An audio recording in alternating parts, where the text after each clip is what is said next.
أنفسنا ومن سيئات أعمالنا من يهده الله فلا مضل له ومن يضلل فلا هادي له وأشهد أن لا إله إلا الله وحده لا شريك له وأشهد أن محمدا عبده ورسوله قال الله تعالى في كتابه الكريم يا أيها الذين آمنوا اتقوا الله حق تقاته ولا تموتن إلا وأنتم مسلمون أما بعد.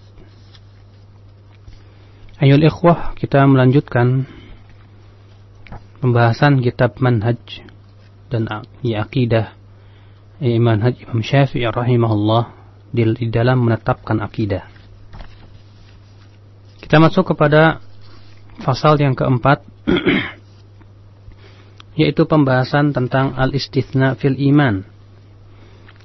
Apakah boleh mengucapkan kata-kata insyaallah di dalam iman? Artinya dengan mengatakan saya mukmin insyaallah. Ikhwatul Islam, Syekhul Islam Taimiyah rahimahullah berkata, wa ammal istithna'u fil iman yaqulu ar-rajul ana mu'minun insyaallah fan-nasu fihi ala thalathati aqwal minhum man yujibuhu wa minhum man yuharrimuhu wa minhum man yujawwizul amrayni bi'tibaraini wa hadha as-sahul aqwal. Adapun kata beliau mengenai al-istithna fil iman, apa itu? Yaitu mengucapkan insyaallah, yaitu dengan seseorang mengatakan saya mukmin insyaallah, maka orang-orang yang berbeda pendapat menjadi tiga pendapat dalam masalah ini. Di antara mereka ada yang mewajibkannya, di antara mereka ada yang mengharamkannya, dan di antara mereka ada yang memperbolehkannya, ya, dilihat dari dua sisinya. Dan inilah kata beliau pendapat yang paling benar. Dan ini adalah pendapat ya salafus saleh, pendapat yang ketiga ini.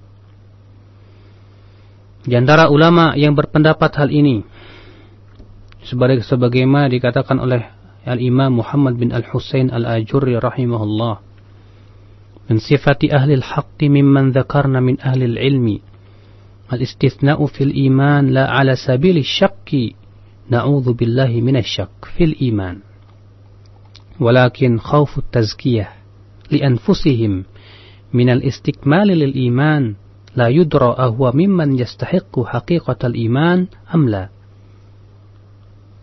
Ya, kata beliau, di antara sifat ahlul haq dari yang kami telah sebutkan dari ahli ilmu, yaitu bolehnya mengucapkan insyaallah dalam iman, bukan dalam rangka karena kita ragu.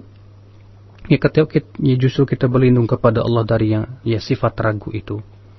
Akan tetapi karena khaufut tazkiyah, kita khawatir kalau kita merekomendasikan diri seakan-akan kita sudah mengamalkan seluruh bagian-bagian iman. Seakan-akan kita merekomendasikan diri bahwa kita sudah sempurna imannya. Sudah semua telah kita lakukan dari apa yang telah Allah perintahkan dari iman itu.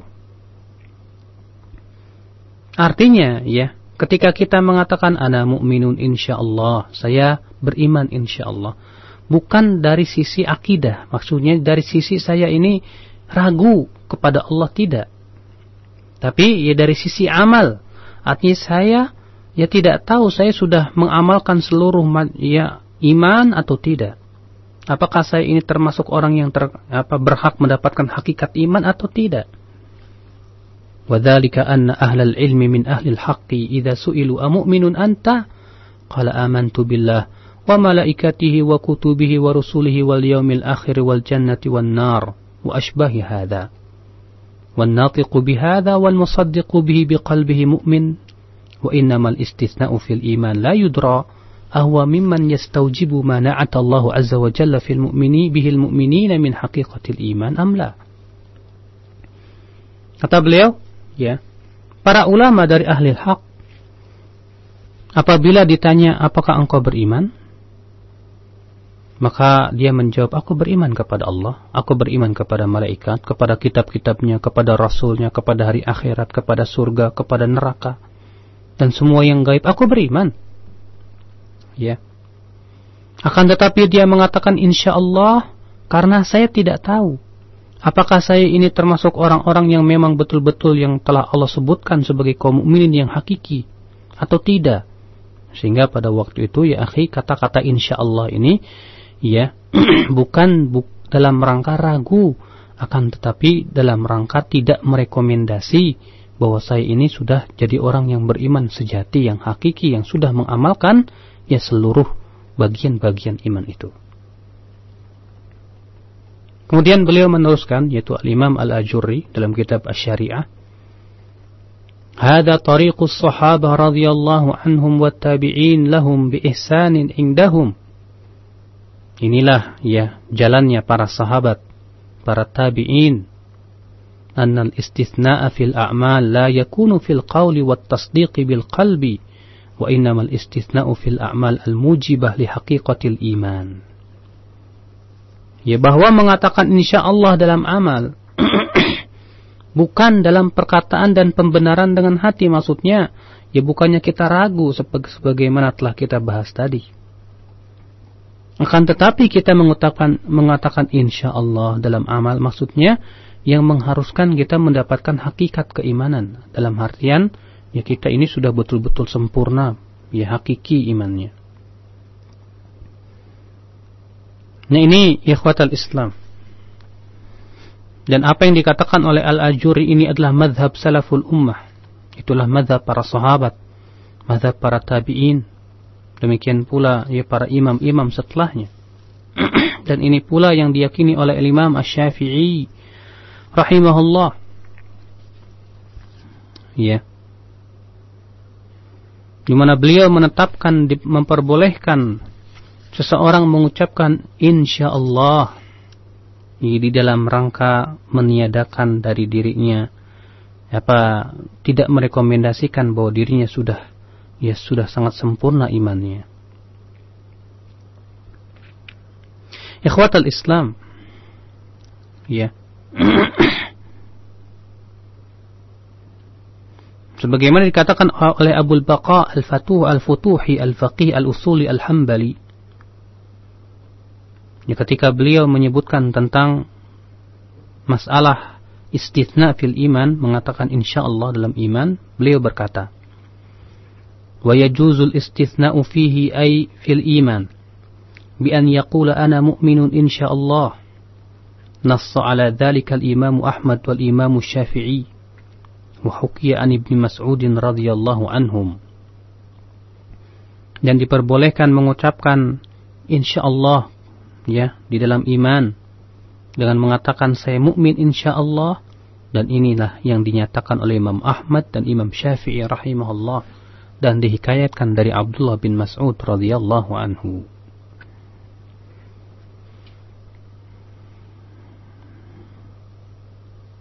Ikhwatul Islam, di antara dalil yang menunjukkan kepada pembolehan mengucapkan ini, yaitu insyaallah, yaitu yang pertama ayat surat Al-Fatah ayat 27, di mana Allah Subhanahu wa taala berfirman, la tadkhulunnal masjidal haram insyaallahu aminin.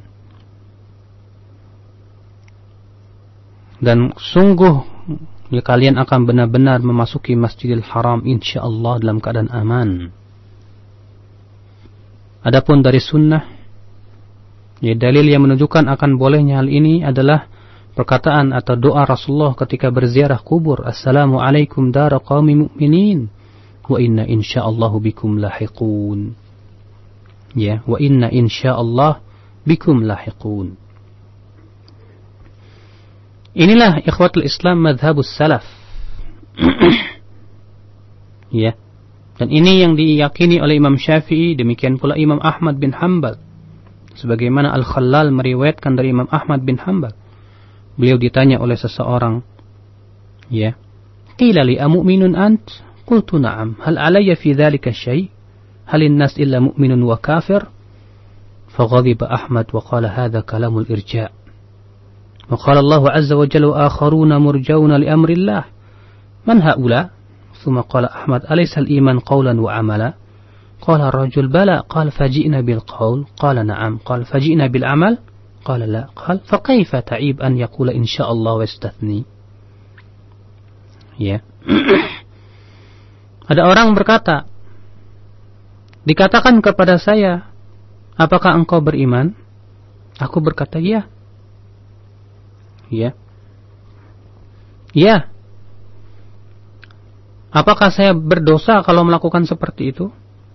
Apakah manusia itu tidak lepas dari dua, mukmin atau kafir? Artinya seakan-akan dia mencela orang yang mengatakan bahwa ya untuk mengatakan insyaallah dalam beriman. Ketika dia mengatakan apakah kamu beriman? Dia jawab ya. Artinya harus iya, enggak boleh insyaallah. Sebab kenapa katanya manusia itu tidak lepas dari dua. Kalau enggak mukmin ya kafir. Kalau dia katakan insyaallah ya, berarti dia ragu kata dia gitu. Maka apa yang terjadi? Faghadiba Ahmad. Imam Ahmad pun marah dan berkata, hadza kalamul irja'. Ini pendapat orang Murji'ah. Dan orang Murji'ah mengharamkan mengatakan insyaallah. Ya. Kemudian Imam Ahmad membawakan firman Allah Subhanahu wa taala, wa akharuna murjauna li amrillah. Siapa mereka itu? Kemudian Imam Ahmad berkata, bukankah iman itu perkataan dan amalan? Orang itu menjawab, iya. Imam Ahmad berkata, dan kita sudah mengucapkan melaksanakan perkataan? Iya. Iya, maksudnya melaksanakan perkataan yaitu dengan syahadat Muhammad asyhadu alla ilaha illallah wa anna Muhammadar Rasulullah. Kemudian Imam Ahmad berkata lagi, dan kita sudah melaksanakan seluruh amal? Dia menjawab, belum. Tidak. Imam Ahmad berkata, bagaimana kamu mencela orang yang mengatakan insyaallah? Maksudnya Imam Ahmad bahwa ketika kita mengucapkan insyaallah, bukannya kita ragu, bukannya kita ragu dengan keimanan kita kepada Allah, tidak. Tapi ketika kita katakan insyaallah di sini artinya saya nggak tahu, saya ini sudah mengamalkan seluruh ajaran Islam atau belum? Ya. Nah ini ikhwatul Islam, a'azzani Allah wa iyyakum.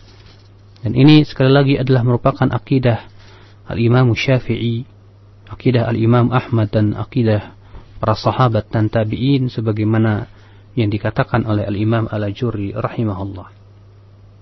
Kita masuk kepada pembahasan selanjutnya, yaitu mengenai apakah Islam dan iman berbeda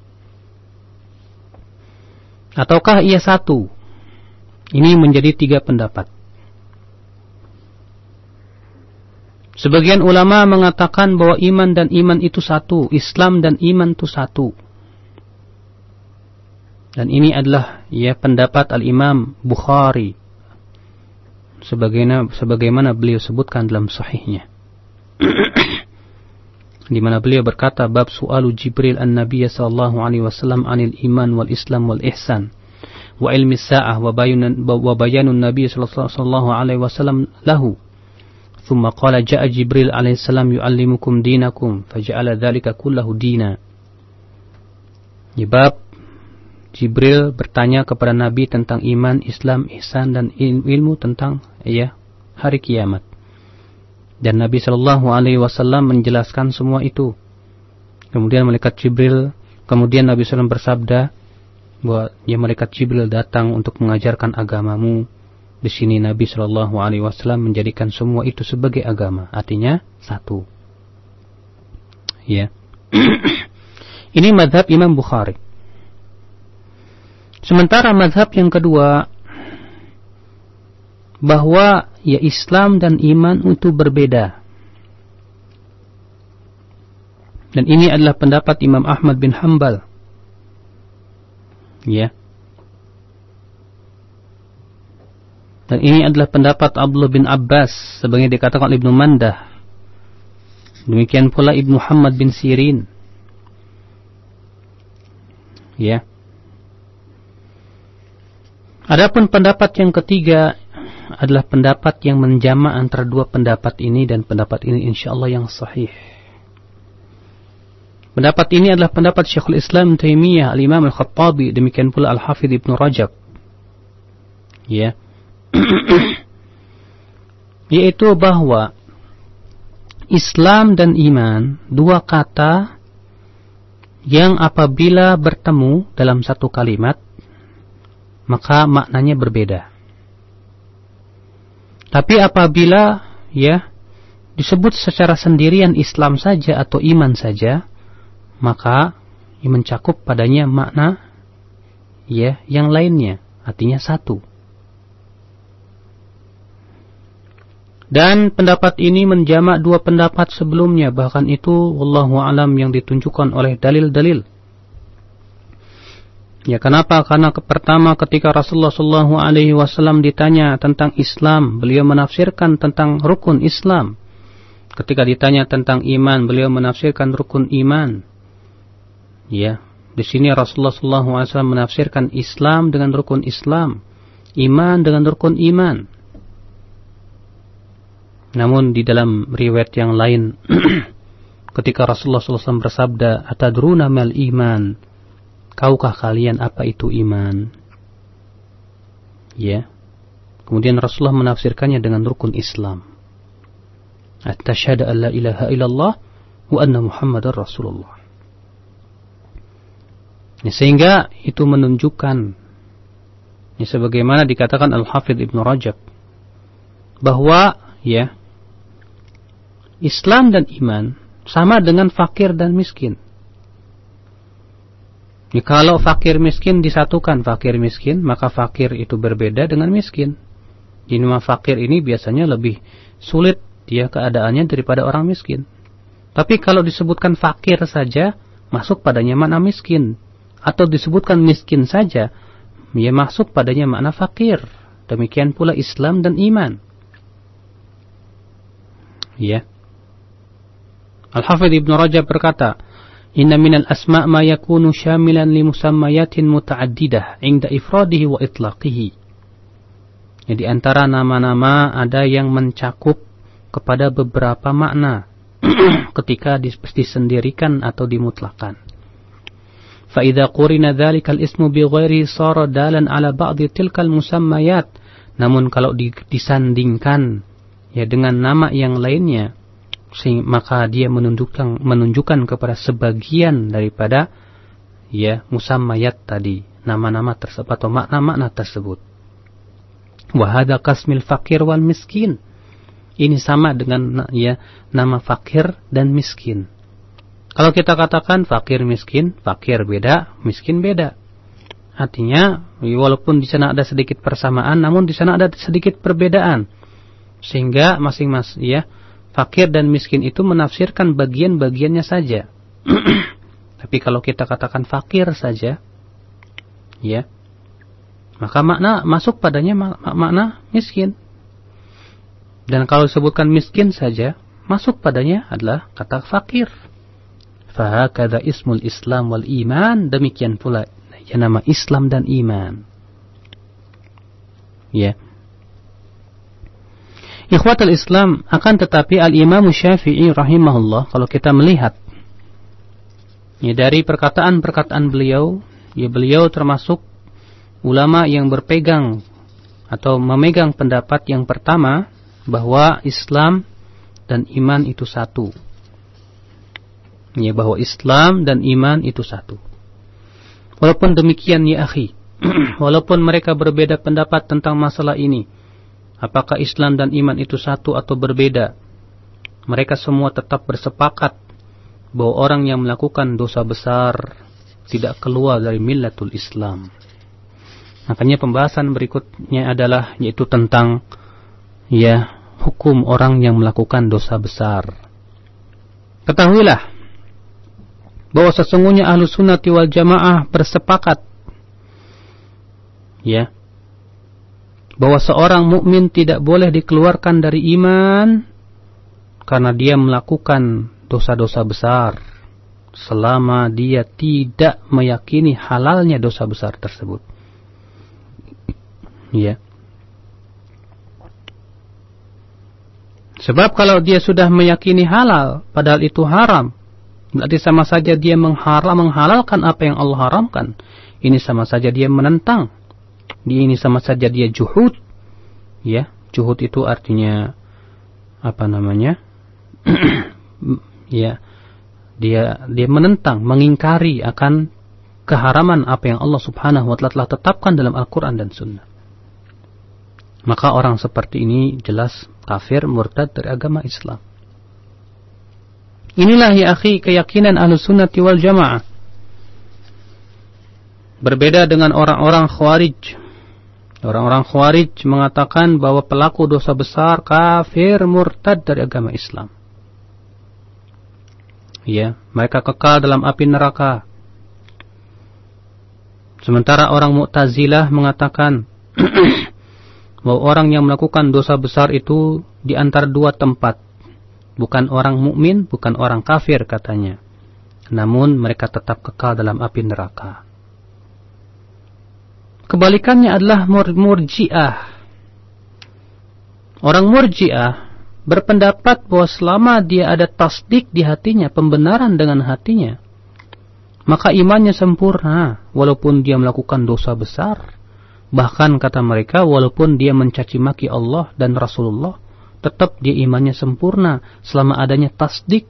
Dan itu adalah pendapat Ghulatul Murji'ah, ya, pendapat Murji'ah yang ekstrim.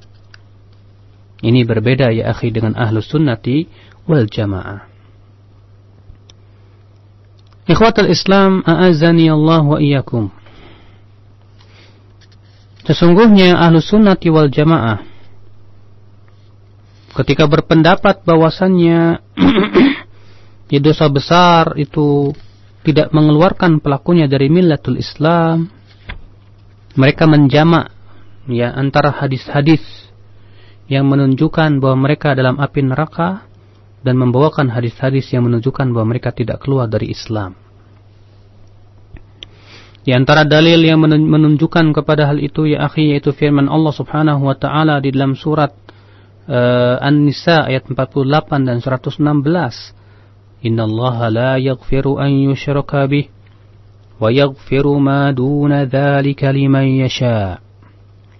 Sesungguhnya Allah tidak mengampuni untuk dipersekutukan, dan Allah mengampuni yang lebih rendah dari syirik ya untuk siapa yang Allah kehendaki. Ya, hadis ini, ayat ini menunjukkan bahwa setiap dosa yang berada yang di bawah kesyirikan, maka itu adalah tahtal masyiah, di bawah kehendak Allah. Kalau Allah mau, Allah ampuni. Kalau Allah mau, Allah akan maafkan dia. Dan itu menunjukkan ya akal Islam bahwasannya dia tidak dikatakan kafir. Di antara dalil yang menunjukkan kepada hal ini juga yaitu ayat Allah Subhanahu wa taala berfirman ya dalam surat Al-Hujurat ayat 9, wa in ta'ifatani minal mu'minina iqtatalu fa aslihu bainahuma. Imam Bukhari membawakan ayat ini. Ya Allah berfirman, apabila dua kelompok dari kaum mukminin itu berperang, padahal peperangan antara kaum mukminin itu haram, tapi Allah di sini tetap menamai mereka kaum mukminin. Ya, padahal mereka melakukan dosa besar, yaitu berperang sesama mereka. Allah berfirman, wa in ta'ifatani minal mu'minina iqtatalu fa aslihu bainahuma. Ya, apabila kedua kelompok, ada dua kelompok dari kaum mukminin itu berperang, ya berkelahi, bertengkar, maka islah, ya damaikanlah di antara mereka. Di sini Allah menamai mereka tetap sebagai orang yang beriman, namun imannya kurang, bukan iman yang sempurna.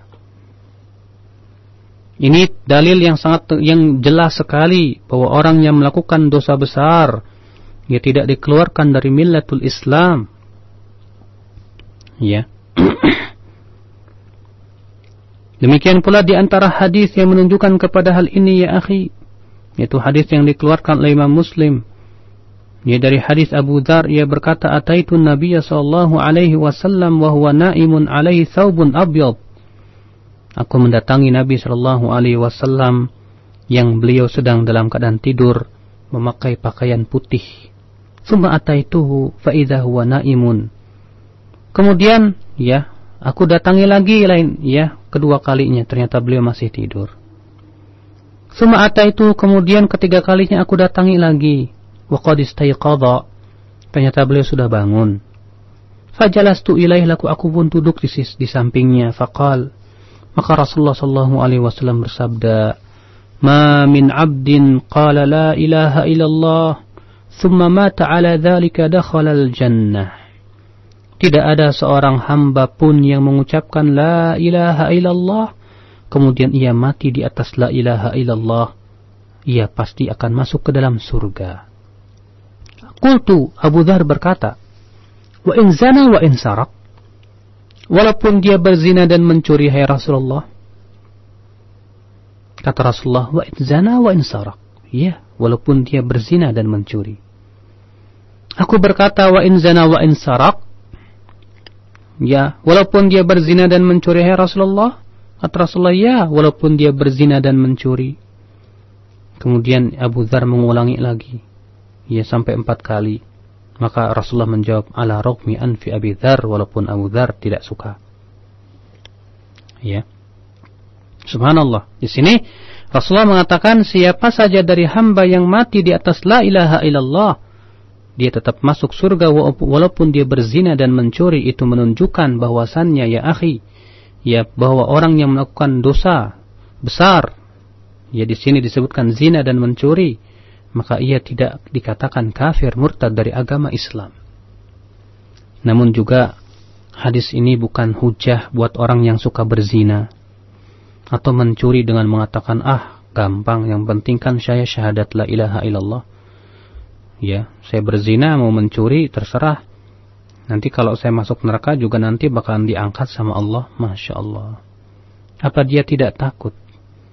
Ya, karena hadis itu mengatakan kemudian dia mati di atas la ilaha illallah. Ya, kalau dia kemudian berdalil dengan hadis tersebut, akhirnya terus menerus dia berzina, terus menerus dia mencuri. Ya, apa dia tidak takut kalau ternyata dengan zina dia dan ngeyelnya dia di atas maksiat, akhirnya Allah tutup dia dalam keadaan dia tidak bisa mengucapkan la ilaha illallah, bahkan dalam keadaan dia mungkin barangkali Allah subhanahu wa ta'ala seret ia kepada kekafiran dengan apa? Akhirnya dia malah menganggap halal zina.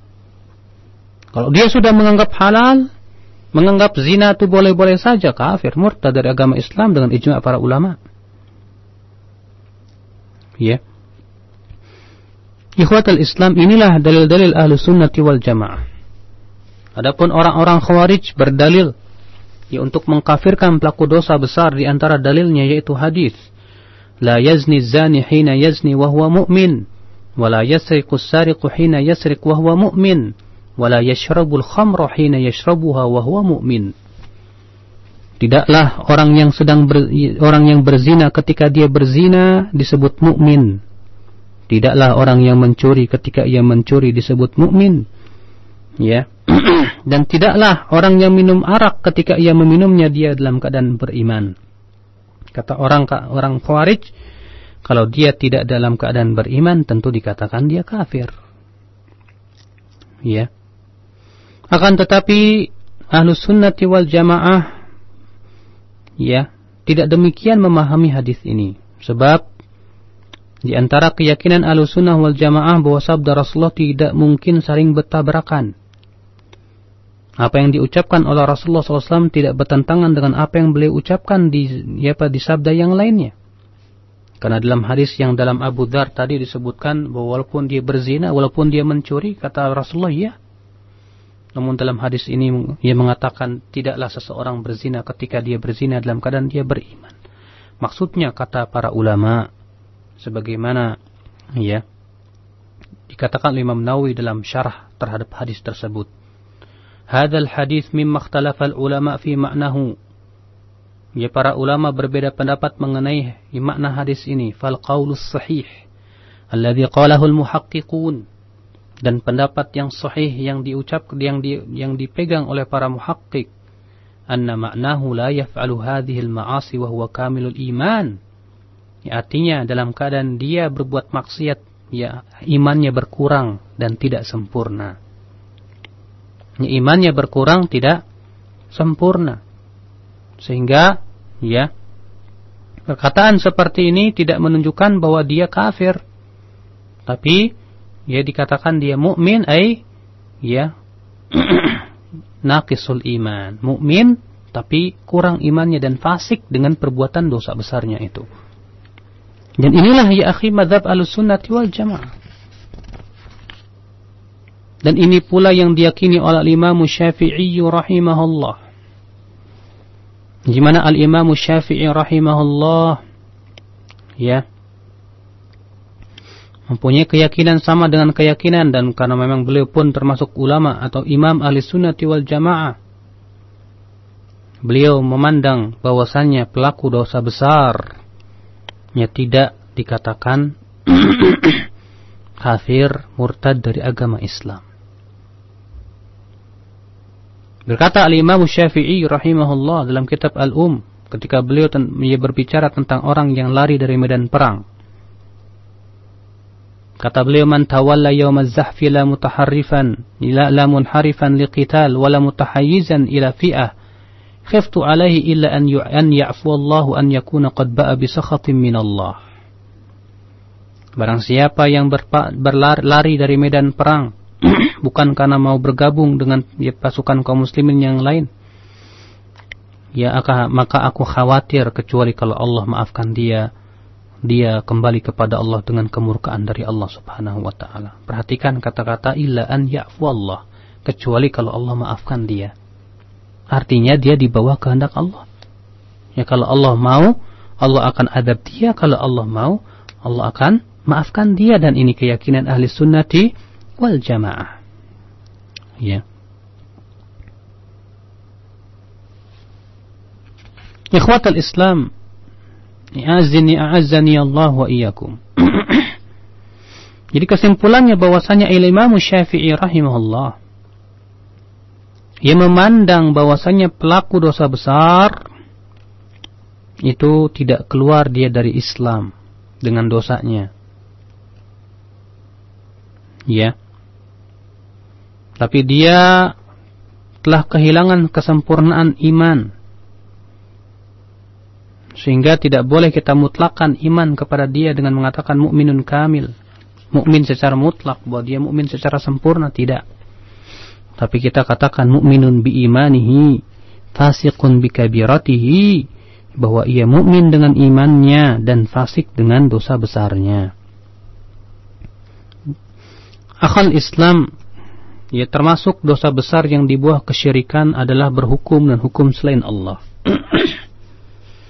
Dan di zaman ini ya banyak orang yang sangat mudah mengkafirkan dalam masalah ini, sehingga dia masuk kepada pendapat Khawarij, sehingga dia mengkafirkan orang yang berhukum dan hukum selain Allah. Ketahuilah bahwa berhukum dan hukum selain hukum Allah di bawah dosa syirik dengan kesepakatan para ulama, para ahlus sunnati wal jamaah, sebagaimana dikatakan oleh Imam Abul Abbas Al-Qurtubi di dalam kitab beliau yaitu Al-Mufhim Syarah ya Sahih Muslim, di mana beliau mengatakan ya bahwa berhukum dan hukum selain Allah ini ya duna syirki bil ittifaq, masih di bawah kesyirikan dengan kesepakatan para ulama.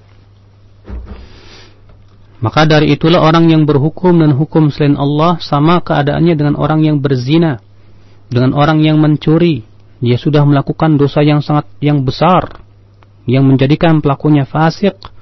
Dia berhak mendapatkan kemurkaan Allah Subhanahu wa taala, berhak mendapatkan adab. Namun ya sama keadaannya dengan orang yang berbuat maksiat. Dia berbuat dosa besar. Kalaulah pelaku atau pencuri itu misalnya mempunyai keyakinan bahwasannya mencuri itu adalah halal, bahwa itu dihalalkan oleh Allah, ya bahkan ia sengaja mengatakan seperti itu dalam rangka menentang Al-Quran, juhudan wa inadan, ia bersombong dia, maka orang ini kafir murtad dari agama Islam. Pencuri seperti ini jelas kafir. Sama halnya dengan orang yang berhukum dan hukum selain Allah. Ya, apabila pencuri itu mengatakan saya mencuri, saya yakin sini maksiat. Ya, dan dia mengakui bahwa dirinya maksiat, bahwa itu adalah haram. Dan dia berhak mendapatkan kemurkaan Allah, namun ia melakukan itu karena mengikuti hawa nafsunya. Maka para ulama bersepakat dan berijma bahwa pencuri seperti ini tidak dikafirkan. Maka demikian pula perkataan para ulama mengenai orang yang berhukum dan hukum selain Allah, ya akhi. Siapa yang berhukum dan hukum selain hukum Allah, dengan keyakinan bahwa boleh berhukum dan hukum selain Allah, halal. Ya, sudah tegak hujah padanya dan tidak ada syubhat. Karena ya, untuk mengkafirkan itu butuh penegakan hujah dan menghilangkan syubhatnya, sebagai dikatakan oleh Al-Imam Ibn Taimiyah rahimahullah. Maka ya akhi, ya, orang yang berhukum dengan hukum selain Allah dalam keadaan dia meyakini bahwa undang-undang ini lebih baik atau setara dengan hukum Islam, atau ya, dia mengatakan boleh-boleh saja, maka para ulama bersepakat bahwa dia kafir murtad dari agama Islam. Ya, karena ia sudah menentang Allah dan Rasulnya, dia juhud, dia inad. Tapi kalau dia mengakui bahwa berhukum dan hukum selain hukum Allah adalah haram, dan mengakui bahwa dirinya adalah orang fasik, dan bahwasanya dirinya ini adalah ya, berhak mendapatkan kemurkaan Allah, namun ia mengikuti hawa nafsunya atau dia ketakutan, maka orang seperti ini, ya akhi, ia tidak dikafirkan dengan kesepakatan para ulama ahli sunnati wal jamaah. Maka akhal Islam, a'azzani Allah wa iyyakum, itulah madhab ahli sunnati wal jamaah.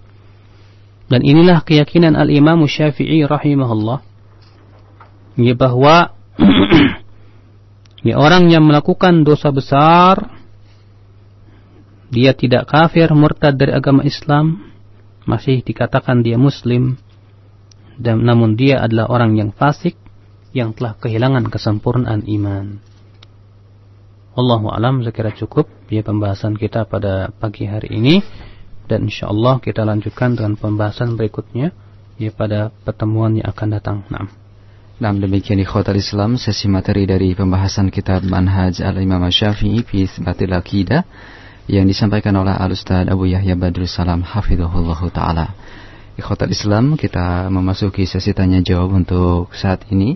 Bagi Anda yang akan bertanya, kami persilahkan di layanan on air 8236543, atau yang di luar wilayah Jakarta bisa menambahkan kode wilayah 0218236543, dan untuk pesan singkat di 70736543. Kita angkat untuk yang pertama dari 3 penelpon pertama di 8236543. Assalamualaikum. Assalamualaikum. Waalaikumsalam warahmatullahi. Dari siapa? Dari mana, Pak? Ya, saya Samsul dari Pondok Kelapa. Silakan Pak Samsul. Ya, Assalamualaikum Ustaz. Waalaikumsalam warahmatullahi. Ya, Ustaz mau tanya ini, bagaimanakah hukum bagaimana dengan orang yang berhukum dengan hukum demokrasi dan mengatakan bahwa dia seorang demokrat, padahal kita tahu dia adalah seorang muslim. Itu aja cukup Ustaz. Nah, ya. Syukran, jazakumullah khair. Silakan. Waalaikumsalam warahmatullahi, ya akhi. Ya. Berkata Syekhul Islam Ibn Taimiyah, tidak boleh ya orang yang jatuh ke dalam kesalahan, sebesar apapun kesalahan itu dari seorang muslim, ya, untuk dikafirkan kecuali setelah ditegakkan padanya hujjah dan dihilangkan darinya syubhat. Maka ya, untuk mengkafirkan seseorang atau individu harus terpenuhi padanya syarat-syarat takfir. Apa syarat takfir itu? Yang pertama, an yakuna ya balighan aqilan, yang melakukan kekafiran itu balik dan berakal. Yang kedua, ya, an yakuna bi ikhtiyarihi, dia melakukan perbuatan kekafiran itu dengan pilihan sendiri, bukan dengan paksaan. Yang ketiga, ya an taquma alaihil hujjah, yaitu sudah tegak padanya hujjah. Kapan dikatakan tegak hujjah? Yaitu apabila dia faham ya hujjah yang disampaikan kepadanya. Ya. Kemudian yang ketiga, yang keempat, alla yakuna muta'awilan. Artinya dia melakukan perbuatan tersebut bukan karena adanya syubhat. Ya, maka harus dihilangkan dulu syubhatnya. Di zaman sekarang berapa banyak syubhat begitu kuatnya. Ya, kuat sekali syubhat di zaman ini. Dalil yang menunjukkan kepada hal ini banyak. Di antaranya seperti yang dilakukan oleh Hatib bin Abi Balta'ah. Ya, ketika Rasulullah sallallahu alaihi wasallam hendak melakukan sebuah rencana besar, mengadakan Fathu Makkah, mengirim pasukan 10.000 pasukan, dan beliau merahasiakan hal ini jangan sampai terdengar oleh orang-orang Makkah. Maka kemudian ternyata Hatib bin Abi Balta'ah malah mengirim surat melalui seorang wanita untuk disampaikan kepada handai tolan atau karib kerabat yang ada di Mekah. Namun kemudian Allah mewahyukan kepada Rasulnya bahwa Hatib telah mengirimkan surat. Dikirimlah beberapa orang untuk mengejar wanita itu dan mengambil surat. Kemudian apa yang terjadi? Dipanggilnya Hatib bin Abi Balta'ah. Melihat itu Umar berkata, "Ya Rasulullah, inna hadza rajul qad khana Allah wa rasulah, da'ni adrib unuqah." Wahai Rasulullah, orang ini sudah mengkhianati Allah dan Rasulnya. Biarkan aku memenggal leher orang ini. Orang ini sudah mengkhianati Allah dan Rasulnya. Maka Rasulullah SAW bertanya kepada Hatib, "Ya Hatib, ma hamalaka ala hadha?" Hai Hatib, apa yang membuat kamu berbuat seperti itu? Kata Hatib, "Wahai Rasulullah, aku ingin karib kerabat saya di sana selamat. Dan terlindung dari pasukan kaum muslimin." Lihat, Hatib di sini ingin supaya karib kerabatnya yang ada di Mekah itu selamat, padahal karib kerabatnya masih kafir. Sehingga di situ seakan-akan ada nilai loyalitas, pemberian loyalitas. Maka apa kata Rasulullah? "Bala, la taqulu lahu illa khaira." Artinya Rasulullah menerima alasan Hatib dan berkata kepada para sahabat, jangan mengatakan kepada Hatib kecuali kebaikan. Namun apa kata Umar? "Ya Rasulullah, innahu qad khana Allah wa rasulahu wal mu'minin. Da'ni adrib unuqah." Wahai Rasulullah, tapi orang ini sudah mengkhianati Allah, Rasulullah dan kaum mukminin. Biar aku memenggal lehernya saja. Maka Rasulullah sallallahu alaihi wasallam bersabda, "Alaysa huwa min ahlil Badr?" Hai Umar, bukankah dia termasuk orang yang ikut perang Badar? Dari mana pengetahuanmu? Barangkali Allah mengetahui apa yang ada di hatinya. Dan Allah sudah berfirman kepada orang yang ikut perang Badar, "I'malu ma syi'tum faqad ghafartu lakum." Silakan kamu lakukan apa yang kamu ingin suka. Aku sudah mengampuni dosa kalian. Maka Umar pun mendengar itu menangis. Di sini perbuatan Hatib dinyatakan oleh Umar ini mengkhianati Allah dan Rasulnya. Dan perkataan Umar tidak diingkari oleh Rasulullah. Karena itu memang perbuatan mengkhianati Allah dan Rasulnya, dan itu termasuk kufur akbar ya akhi. Tapi Rasulullah tidak mengkafirkan Hatib karena di sana masih ada syubhat. Masih ada syubhat. Di antara dalilnya juga pernah suatu ketika Rasulullah SAW mengirim Abu Jaham untuk mengambil zakat ke Banu Juhainah. Kemudian ternyata apa yang terjadi? Ada pertengkaran rupanya Abu Jaham dengan seorang Banu Juhainah, dipukulnya oleh Abu Jaham orang itu. Sampai kepalanya bocor. Rupanya mereka datang kepada Rasulullah. Riwayat hadis ini dikeluarkan oleh Imam Abdul Razzaq dalam musannafnya, dan hadis ini sahih. Rupanya mereka datang kepada Rasulullah dan meminta qisas. Qisas wahai Rasulullah. Apa kata Rasulullah? Bagaimana kalau kalian mendapatkan begini dan begini saja? Mereka tidak mau menerima. Akhirnya Rasulullah menambahkan lagi, bagaimana kalau aku tambahkan begini dan begini? Tetap mereka tidak mau terima. Maka Rasulullah berkata lagi, ya udah kalau begitu saya tambahkan lagi begini dan begini. Akhirnya mereka ridha. Apa kata Rasulullah? Bagaimana kalau besok nanti sore aku berkhutbah di hadapan manusia untuk memberitahukan keridhaan kalian? Kata mereka, ya, tidak apa-apa ya Rasulullah. Akhirnya sore itu Rasulullah SAW berkhutbah memberitahu dan berkata, wahai manusia, sesungguhnya mereka datang kepadaku meminta qisas dan aku tawarkan dia begini dan begini, sampai 3 kali baru mereka ridha. Apa benar kalian ridha? Apa jawab mereka? Tidak. Masya Allah, ya. Apa jawab mereka? Tidak. Ya, melihat itu kaum muhajirin geram dan ingin melakukan sesuatu terhadap mereka. Tapi Rasulullah menahan, jangan. Kemudian Rasulullah bersabda lagi kepada mereka, ya sudah kalau begitu saya tambahkan lagi. Apa kalian ridha? Ya sudah, kami ridha. Dan saya akan sampaikan kepada manusia bahwa kalian ridha? Iya. Akhirnya Rasulullah menyampaikan bahwa mereka ridha. Dan Rasulullah bertanya kepada mereka, kalian sudah ridha? Mereka katakan ridha.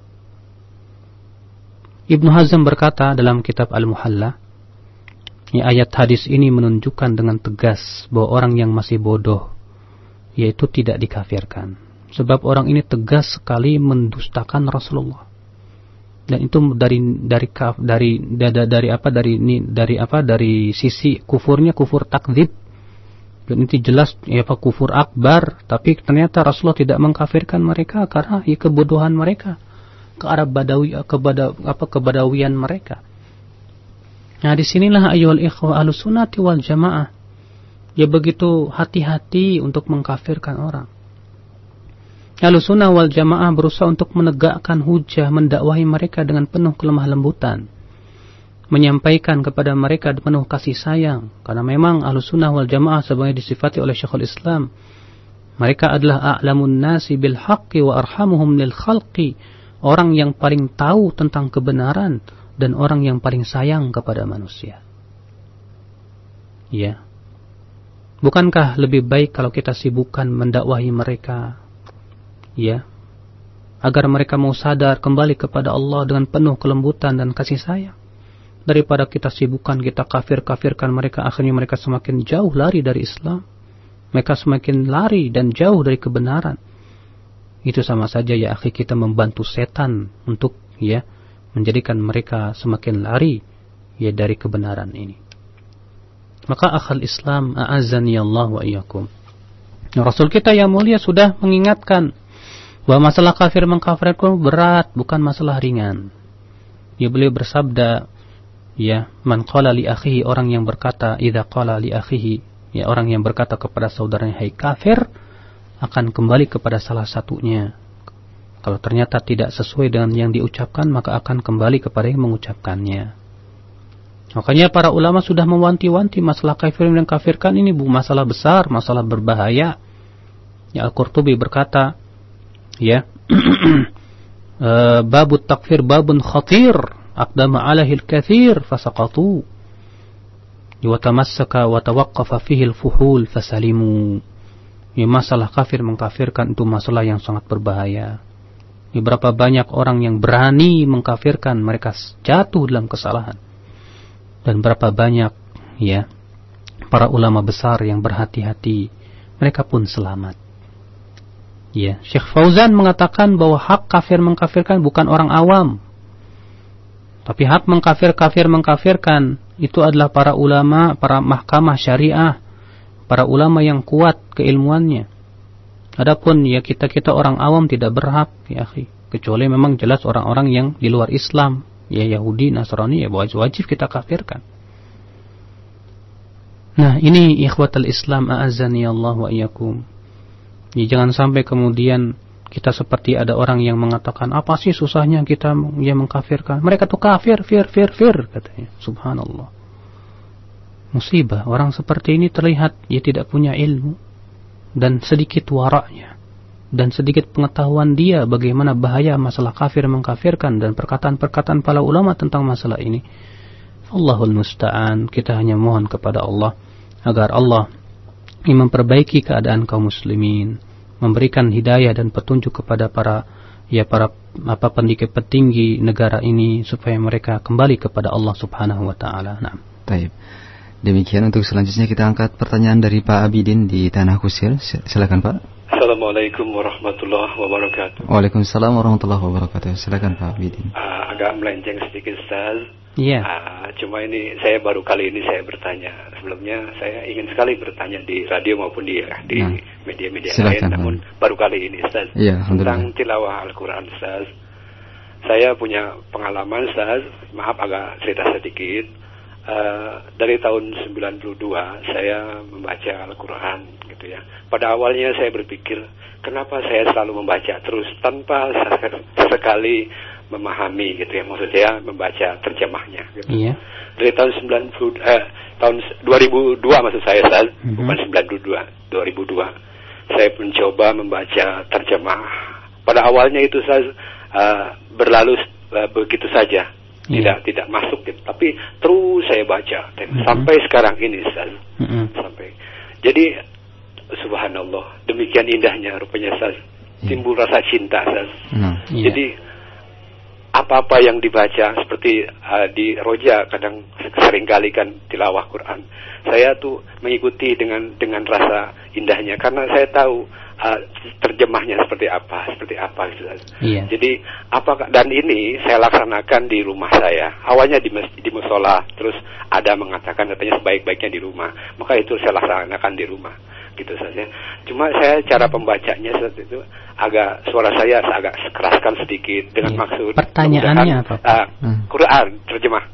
Jadi Al-Quran saya baca dua kali. Jadi ayat Al-Quran saya baca itu terjemahnya 2 kali dengan niatan saya supaya saya paling tidak ada saya pahami gitu. Seandainya saya salah baca, nanti insya Allah dengan 2 kali mungkin akan hilang yang salah-salah itu. Kemudian yang saya tanyakan, apakah dalam hal ini yang saya lakukan itu menurut Ahlus Sunnah wal Jamaah itu termasuk hal yang syar'i Ustaz?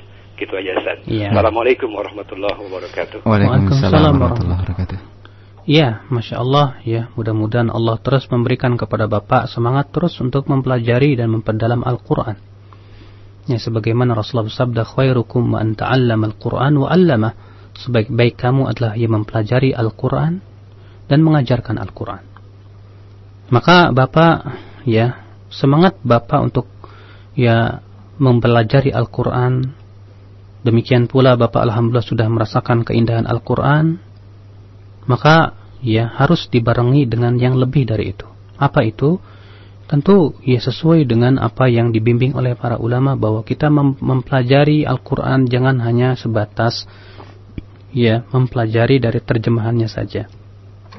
Tapi coba kita lihat bagaimana penafsirannya. Ya, terkadang apabila kita membaca terjemahannya saja, akhirnya kita salah dalam menafsirkan, dalam memahami. Ya, makanya Al-Imam Ibn Katsir rahimahullah berkata, ya mengenai menyebutkan tentang tata cara tafsir yang benar. Kata beliau, ya tafsirkan Al-Quran dengan Al-Quran. Kalau tidak ada, maka Al-Quran dengan sunnah. Atau Al-Quran dengan pendapat para sahabat. Kalau tidak ada lagi, Al-Quran dengan penafsiran para tabi'in. Kita lihat ya. Nah, maka lebih bagus lagi kalau misalnya Bapak beli kitab-kitab tafsir. Yang lebih bagus lagi Bapak duduk di majelis ya seorang ahli ilmu atau seorang ustadz yang dia memang mumpuni dalam tafsir. Di situ Bapak bisa menggali ya lebih mendalam lagi tentang makna-makna ayat-ayat Allah Subhanahu wa taala. Sehingga pada waktu itu pemahaman kita pun semakin lurus, semakin dalam, dan semakin kita merasakan keindahan Al-Quran di dalam hati kita. Ya, semoga Allah merahmati ya Bapak dan terus menambah kecintaan Bapak terhadap Al-Quranul Karim. Ya, demi Allah sangat sedikit terkadang orang yang merasakan keindahan Al-Quran di hatinya. Ya, banyak orang terkadang dibacakan Al-Quran hatinya keras.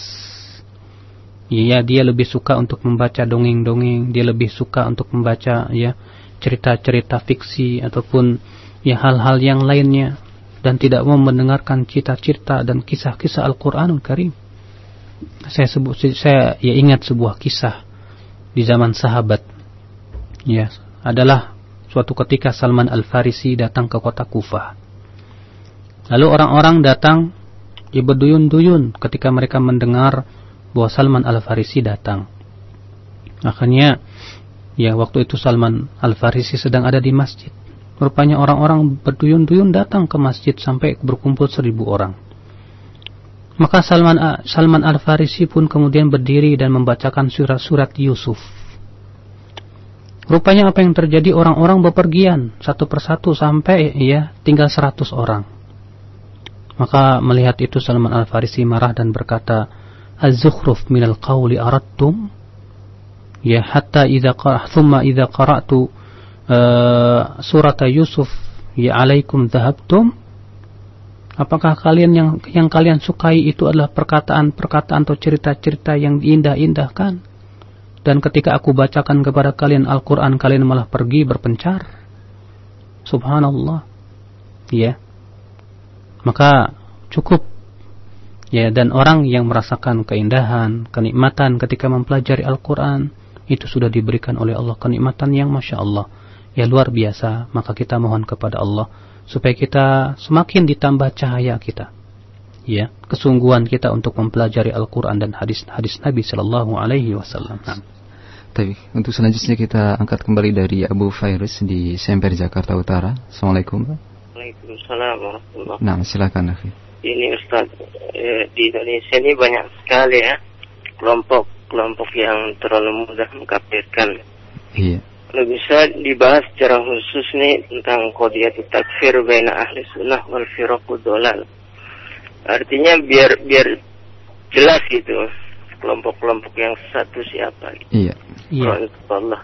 Assalamualaikum. Waalaikumsalam warahmatullahi wabarakatuh. Waalaikumsalam warahmatullahi wabarakatuh. Insyaallah mungkin ya suatu ketika nanti kalau kita sudah sampai kepada pembahasannya, kita akan bahas secara detail dan kita akan bawakan perkataan-perkataan para ulama dan kaidah-kaidah seputar kafir mengkafirkan agar lebih jelas bahwa Ahlussunnah wal Jamaah bukanlah ya kelompok yang sangat mudah mengkafirkan. Ahlussunnah wal Jamaah adalah kelompok yang sangat hati-hati mengkafirkan. Ya, mereka adalah orang yang sangat sayang kepada manusia. Yang mereka inginkan adalah manusia supaya mendapatkan hidayah. Yang mereka inginkan adalah manusia supaya kembali kepada jalan kebenaran. Ya, bukan kemudian malah membantu setan yang membuat mereka tuh semakin lari tunggang langgang dari kebenaran ini. Nah, untuk selanjutnya kita angkat pertanyaan dari pesan singkat yang sudah begitu banyak masuk. Untuk yang pertama dari Andri di Cikarang. Ustaz tadi menjelaskan bahwasanya berhukum kepada hukum selain Allah sama hukumnya dengan perbuatan maksiat yang lainnya seperti zina dan perbuatan semisal. Lalu apakah hikmah disebutkannya secara khusus di dalam Al-Quranul Karim bahwasanya berhukum kepada hukum selain Allah, faulaika humul kafirun? Demikian Ustaz. Iya. Hikmahnya adalah bahwa perbuatan tersebut sangat besar sekali. Artinya mudaratnya besar. Karena ya tidaklah kehancuran kehidupan hamba kecuali karena tidak dilaksanakannya ya hukum-hukum Allah Subhanahu wa taala. Ya, karena yang paling sesuai dengan manusia adalah hukum pembuat manusia. Allah Rabbul Alamin lebih tahu tentang hukum yang paling layak, paling cocok untuk manusia. Makanya kata Rasulullah bahwa penegakan hukum Allah Subhanahu wa taala menyebutkan bahwa menegakkan hukum-hukum Allah itu adalah hayah. Ya. Kehidupan. Allah berfirman walakum fil qisasi. Ya, walakum fil qisasi hayatun ya ulil albab. Dan bagi kalian wahai dalam kisos ya, wahai orang-orang yang punya pikiran, itu adalah kehidupan buat kalian. Tegaknya kisos, hukum had dan yang lainnya itu adalah kehidupan, jelas kehidupan. Ya, orang yang misalnya berzina, yang sudah menikah ditegakkan hukum rajam, maka orang akan sangat takut dari perbuatan zina. Orang yang membunuh dengan dikisos dipenggal lagi, orang pun akan berpikir lagi, ya 12 kali lipat untuk membunuh. Ketika orang mencuri dipotong tangannya, ya orang akan berpikir lagi. Kalau tangannya dipotong orang, dia akan malu selama-lamanya. Orang akan melihat ini pencuri tadinya. Sehingga pada waktu itu ya negara yang menegakkan keamanan atau hukum Islam pasti adalah negara yang paling aman di dunia. Makanya Allah Subhanahu wa taala menyendirikan dan ya mengatakan wa man lam yahkum bima anzalallahu fa ulaika humul kafirun. Ya barang siapa yang tidak berhukum dengan hukum Allah maka dia kafir. Nah, ya. Namun kafir dalam ayat ini fa ulaika humul kafirun ditafsirkan oleh Abdullah bin Abbas dalam riwayat Tawus dari Ibnu Abbas, ya, kata beliau, laisal kufru alladhi kama yafhamun wa innamal kufru alladhi la yanqulu 'anil millah kufrun duna kufrin. Bukanlah kufur di sini yang dimaksud oleh tidak seperti yang dimaksud oleh orang-orang Khawarij. Akan tetapi kata Ibnu Abbas, kufur di sini maksudnya adalah kufur yang tidak mengeluarkan pelakunya dari millatul Islam. Dia adalah kufur di bawah kekufuran. Kufurun duna kufrin. Ya. Artinya dia asalnya masuk dalam kufrun asghar. Dan riwayat Tawus dari Ibnu Abbas ini berusaha didoifkan oleh orang-orang Khawarij atau takfiri di zaman ini. Dengan mengatakan katanya riwayatannya lemah karena di situ di dalam sanadnya ada seorang rawi yang bernama Hisham bin Hujair. Ya, katanya dia rawi yang lemah, didoifkan oleh Imam Ahmad dan Ibnu Ma'in. Padahal ya rawi ini juga dithiqahkan atau dianggap thiqah oleh ulama-ulama lain. Seperti Imam Ahmad dalam satu riwayat juga menthiqahkan. Imam Abu Zur'ah juga menganggapnya dia saduq. Maka kemudian ya Al-Hafidz Ibnu Hajar mengatakan dalam Taqribut Tahdzib saduqun lahu awham. Demikian pula Adz-Dzahabi ya berpendapat hampir sama dengan apa yang dikatakan Al-Hafidz Ibnu Hajar, dan kata-kata saduq lahu awham itu menunjukkan bahwa hadisnya hasan. Ya, dan ternyata dia tidak bersendirian. Di mana dia dimutabaah dari Hisham bin Hujair ketika meriwayatkan dari Tawus, dimutabaah oleh Abdullah bin Tawus dari bapaknya Tawus dari Ibnu Abbas, dan Abdullah bin Tawus ini thiqah. Ya, thiqatun thabtun. Dan ternyata Tawus dari Ibnu Abbas pun tidak bersendirian, dimutabaah lagi oleh Ali bin Abi Talhah dari Ibnu Abbas, dan periwayatan Ali bin Abi Talhah dari Ibnu Abbas, walaupun Ali bin Abi Talhah tidak mendengar dari Ibnu Abbas, namun kata Ibnu Hajar sudah diketahui wasitohnya, yaitu Mujahid bin Jabar dan Ikrimah yang kedua-duanya adalah thiqah, sehingga tidak bermudarat. Maka semakin bertambah kesahihan di atas kesahihan. Lebih-lebih lagi ini adalah yang merupakan penafsiran para ulama setelahnya. Semua bersepakat. Ya, sebagaimana telah saya jelaskan pula dalam kitab saya, insyaallah akan terbit ya, yang berjudul Keindahan Islam dan Perusaknya. Nah. Tapi selanjutnya dari pertanyaan Umu Ibrahim di Bekasi, Ustaz, mengenai pembiasan penyebutan insyaallah ini. Bagaimana hukumnya jika ada seseorang yang mengucapkan kata insyaallah kepada temannya, kemudian ditanggapi oleh temannya tersebut, jangan mengatakan insyallahnya orang Indonesia, tapi katakanlah insyallahnya orang Arab. Bagaimana hukumnya, Ustaz? Iya. Kata-kata insyaallah yang dimaksud di sini adalah insyaallah dari sisi amal, bukan dari sisi akidah. Artinya kita katakan saya mukmin insyaallah, artinya ya insyaallah saya tidak tahu masalahnya, saya ini sudah mengamalkan seluruh perintah Allah atau belum, dan sudah saya berhak mendapatkan hakikat iman atau belum itu. Tapi kalau dikatakan insyaallah di sini artinya saya ragu saya beriman terhadap keimanan kita kepada Allah, jelas ini tidak diperbolehkan dengan kesepakatan para ulama. Adapun perkataan tadi insyaallah-nya orang Indonesia, ya memang itu sebetulnya bab lain ya. Terkadang orang Indonesia insyaallah tandanya dia nggak datang gitu kan. Kalau orang Saudi atau orang Arab biasanya beda lagi. Kalau insyaallah dia mengucapkan insyaallah itu tandanya dia bakalan datang. Tapi kalau mereka tidak mengucapkan insyaallah tandanya nggak bakalan datang. Maka dari itu ya akhi, yang harus difahami bahwa kata insyaallah itu termasuk janji ya yang harus ditepati. Untuk selanjutnya dari pertanyaan Abu Asma di Ciangsana, Ustadz, sudah ma'ruf kita ketahui imam-imam seperti Imam Bukhari, Imam Muzani, Ibnu Mandah, Marwazi, Imam Ibnu Abdul Bar, Baghawi dan Ibnu Ya'la berpendapat bahwasannya iman dan Islam itu sama. Yang jadi pertanyaan, apakah hujah para imam ini? Karena sampai saat ini saya tidak mengetahui hujah mereka. Juga mohon penjelasan mengenai pendapat Imam Az-Zuhri bahwasannya Islam adalah kalimat dan iman, sedangkan iman adalah amal pada kitab yang sama.